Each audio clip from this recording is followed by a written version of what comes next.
Hello students, last class में हमने केंद्रक की संरचना एवं उसके कार्य के बारे में पढ़ा था और आज हम केंद्रक के अंदर उपस्थित एक संरचना को पढ़ने जा रहे हैं जिसे कहते हैं केंद्रिका या न्यूक्लियोलस। ठीक है, तो ये जो केंद्रिका या न्यूक्लियोलस होती है ये केंद्रक द्रव्य में पाई जाने वाली झिल्ली रहित संरचना होती है, अर्थात इसके चारों ओर कोई आवरण या झिल्ली नहीं पाई जाती है। गोलाकार कण के रूप में ये पाई जाती है केंद्रक द्रव्य में। ठीक है, अब इसकी खोज हम देखें तो फोंटाना ने 1781 में केंद्रिका की खोज की थी और बोमेन नाम के वैज्ञानिक ने इसको केंद्रिका नाम दिया था। तो इसकी खोज फोंटाना ने की थी और बोमेन ने इसको केंद्रिका नाम दिया। जिन कोशिकाओं में प्रोटीन का निर्माण होता है उनमें केंद्रिका बड़ी होती है, परंतु दूसरी कोशिकाओं में ये आकार में छोटी या अनुपस्थित भी होती है। केंद्रिका जो है वो गुणसूत्र के न्यूक्लियोलर संगठक से संबंधित होती है। अब इस सेंटेंस का क्या मतलब हुआ कि गुणसूत्र के न्यूक्लियोलर संगठक से संबंधित, यानी कि जो किसी भी जीव जाति में जो गुणसूत्र होते हैं उनमें कुछ गुणसूत्रों पर केंद्रिका उपस्थित होती है तो वो कहलाते हैं न्यूक्लियोलर संगठक क्षेत्र। जैसे कि मनुष्य में यदि हम देखें तो मनुष्य में 13, 14, 15, 21 और 22वां जो गुणसूत्र होता है वो केंद्रिका संगठक क्षेत्र कहलाता है। इसका मतलब है कि उस पर केंद्रिका उपस्थित होती है। तो यही होता है गुणसूत्र का न्यूक्लियोलर संगठक क्षेत्र। अब इसके बाद हम इनकी संख्या को देखें तो सामान्यतः यदि देखा जाए तो एक केंद्रक में एक केंद्रिका ही पाई जाती है, परंतु अपवाद स्वरूप ये अलग अलग कोशिकाओं में इनकी संख्या एक से ज़्यादा भी होती है। जैसे प्याज की कोशिकाओं में 4 केंद्रिका पाई जाती है। इसी तरह से उभयचर के oocytes में उनमें जो केंद्रिका होती है उसकी संख्या 2000 तक होती है। तो इस तरह से इनकी संख्या जो है वो अलग अलग कोशिकाओं में अनिश्चित होती है। अब इसके बाद हम देखते हैं कि इनका संगठन क्या होता है। जो केंद्रिका है वो डीएनए, आरएनए और प्रोटीन से मिलकर बनी हुई होती हैं।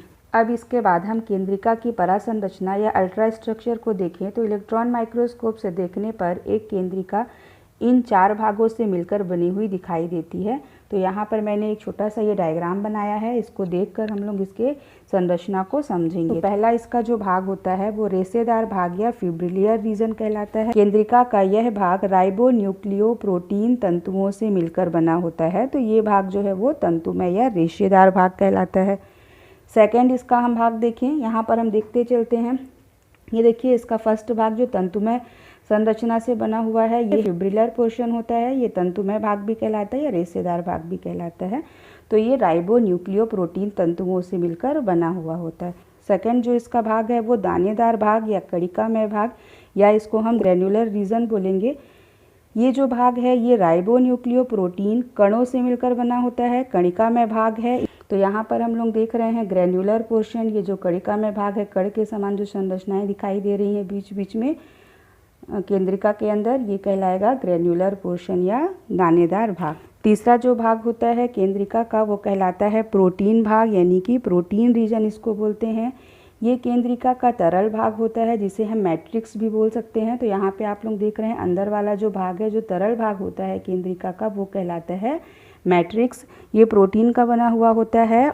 और केंद्रिका के जो दूसरे भाग हैं जैसे रेशेदार भाग, दानेदार भाग, ये मैट्रिक्स में पाए जाते हैं। अब इसके बाद चौथा जो सबसे महत्वपूर्ण भाग होता है केंद्रिका का वो कहलाता है क्रोमैटिन भाग या क्रोमैटिन रीजन। तो यहाँ पर आप लोग देख रहे हैं ये वाला जो भाग होता है ये कहलाता है क्रोमैटिन पोर्शन या इसको हम क्रोमैटिन भाग बोलेंगे। तो ये भाग जो होता है ये क्रोमैटिन तंतुओं से मिलकर बना हुआ होता है।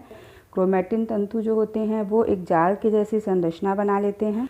तो ये जो क्रोमैटिन तंतु होते हैं या जो क्रोमैटिन भाग होता है वो मुख्य रूप से डीएनए और हिस्टोन प्रोटीन से मिलकर बना हुआ होता है। जब कोशिका विभाजित होने वाली रहती है, यानी कि कोशिका विभाजन के समय यही क्रोमैटिन तंतु संघनित हो जाते हैं, सिकुड़कर छोटे हो जाते हैं, मोटे हो जाते हैं और गुणसूत्र का आकार ले लेते हैं। अर्थात जो क्रोमैटिन तंतु हैं वही कोशिका विभाजन के समय गुणसूत्र में परिवर्तित हो जाते हैं। इस तरह से हम लोग देख रहे हैं कि जो केंद्रिका का क्रोमैटिन भाग होता है वो इसका बहुत बहुत महत्वपूर्ण भाग होता है, क्योंकि क्रोमैटिन तंतुओं से ही गुणसूत्र का निर्माण होता है और गुणसूत्र ही जो है वो आनुवांशिक लक्षणों को एक पीढ़ी से दूसरी पीढ़ी में लेकर जाते हैं। ठीक है, अब ये जो क्रोमैटिन होते हैं ये दो प्रकार के होते हैं, एक को हम बोलते हैं यूक्रोमैटिन और एक कहलाता है हेटेरोक्रोमैटिन। यूक्रोमैटिन जो होता है वो हल्का अभिरंजित भाग होता है और जो हेटेरोक्रोमैटिन होता है वो गहरा अभिरंजित भाग होता है।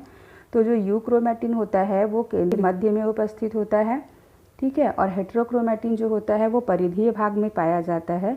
आनुवांशिक रूप से यदि हम देखें तो यूक्रोमैटिन वाला जो भाग है वो आनुवांशिक रूप से सक्रिय होता है और जो हेटेरोक्रोमैटिन पोर्शन होता है वो आनुवांशिक रूप से निष्क्रिय भाग होता है, ठीक है। यूक्रोमैटिन जो होता है वो अनुलेखन की प्रक्रिया में भाग लेता है, यानी प्रोटीन निर्माण की प्रक्रिया में भाग लेता है, और जो हेटेरोक्रोमैटिन होता है वो अनुलेखन की प्रक्रिया में भाग नहीं लेता है। ये हो गया क्रोमैटिन के प्रकार के बारे में मैंने थोड़ा सा बता दिया, यूक्रोमैटिन और हेटेरोक्रोमैटिन के बारे में, ठीक है बच्चों। तो इस तरह से यहाँ पर हम देख रहे हैं ये केंद्रिका का मैंने स्ट्रक्चर बनाया है। ये फर्स्ट हो गया है फिब्रिलियर पोर्शन, जिसको कि हम रेशेदार भाग या तंतुमय भाग बोलेंगे।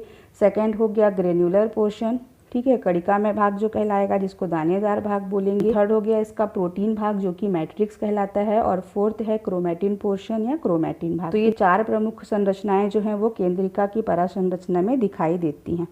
अब इसके बाद हम लास्ट में देखते हैं कि केंद्रिका का कार्य क्या है। तो जो केंद्रिका है उसका सबसे महत्वपूर्ण कार्य होता है आरएनए का निर्माण, यानी कि राइबोसोमल आरएनए का निर्माण करती है ये, साथ ही राइबोसोम का निर्माण भी करती है। तो ये सबसे महत्वपूर्ण कार्य हो गया केंद्रिका का कि ये राइबोसोम का संश्लेषण करती है तथा राइबोसोमल आरएनए का भी संश्लेषण करती है। दूसरा इसका महत्वपूर्ण कार्य है एक पीढ़ी से दूसरी पीढ़ी में आनुवांशिक सूचनाओं को भेजने में मध्यस्थ का कार्य करती है। तो ये भी केंद्रिका का बहुत ही महत्वपूर्ण कार्य है। इसके अलावा केंद्रिका या न्यूक्लियोलस समसूत्री कोशिका विभाजन में भी महत्वपूर्ण भूमिका निभाती है। तो ठीक है बच्चों, आज की क्लास में बस इतना ही। ये हमारा छोटा सा एक टॉपिक था आज केंद्रिका का, जो कंप्लीट हुआ। Thank you.